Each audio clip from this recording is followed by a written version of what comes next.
કર્ણાટકના મૈસૂરમાં થયેલી લૂંટનો ભેદ બનાસકાંઠામાં ઉકેલાયો. લૂંટારાઓએ ફેક્ટરીમાંથી ચાંદીની કરી હતી લૂંટ. બનાસકાંઠાના 4 શખ્સોએ કર્ણાટક પહોંચી 45 લાખથી વધુની ચાંદીની કરી હતી લૂંટ. પાલનપુર પશ્ચિમ પોલીસે લૂંટ કરનાર 4 લૂંટારાઓને મુદ્દામાલ સાથે ઝડપી પાડ્યા છે. કર્ણાટકમાં ફેક્ટરીના સિક્યોરિટીને ગન બતાવી બંધક બનાવી કરી હતી લૂંટ.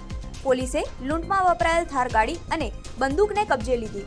પાલનપુર પશ્ચિમ પોલીસે લૂંટના આરોપીઓને ઝડપી પાડી અને કર્ણાટક પોલીસને સોંપ્યા. 2025ના રોજ કર્ણાટકના મૈસૂર ખાતે એક રોબરી થઈ છે કે જેમાં ચાંદીના આશરે 30 કિલો ચાંદીની રોબરી કરી અને કેટલાક અપરાધીઓ ભાગી જાય છે.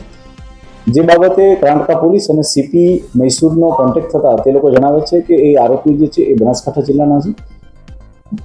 મૈસૂરની ટીમ અને ત્યારબાદ બનાસકાંઠાની લોકલ પાલનપુર પશ્ચિમની ટીમને આના માટે લગાવવામાં આવે છે. પીઆઈ બિહોરા અને તેમની ટીમના માણસો દ્વારા ખૂબ મહેનત કરી અને જે બંને અપરાધીઓ છે એટલે કે જેમનું નામ મુખ્યત્વે કિશોર કાંતિલાલ પંચાલ તથા રવિ ઉર્ફે અરવિંદભાઈ ઠાકોર જે છે તેને પોલીસ દ્વારા આજે અટક કરવામાં આવેલા છે. આ આરોપીઓ પાસેથી 30,000 રૂપિયા રોકડા, મોબાઈલ, એક પિસ્તોલ અને 8 જેટલા કાર્ટ્રીજને પણ રિકવર કરવામાં આવ્યા છે. આ સિવાય જે મુદ્દામાલ છે તેના બાબતની પણ હાલમાં પોલીસ દ્વારા તપાસ કરવામાં આવી રહી છે અને સખમંદની કેટલીક પૂછપરછ કરવામાં આવી રહી છે. પરંતુ હું આપને કહેવા માંગીશ કે બનાસકાંઠા પોલીસને જાણ થતાં જ 12 કલાકની અંદર બંને આરોપીને પકડી અને પિસ્તોલ અને કાર્ટ્રીજની સાથે એ બંનેને રજૂ કરી દેવામાં આવ્યા છે.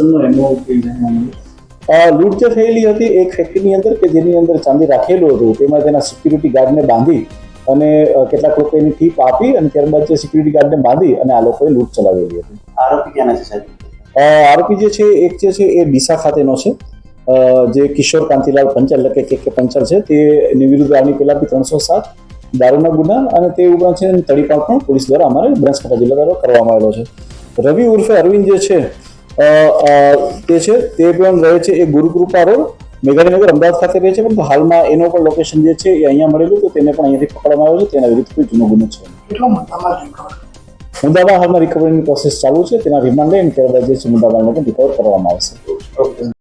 ગુજરાતીમાં શેર બજાર શીખવા માટે આજે જ નીચે આપેલા નંબર પર સંપર્ક કરો.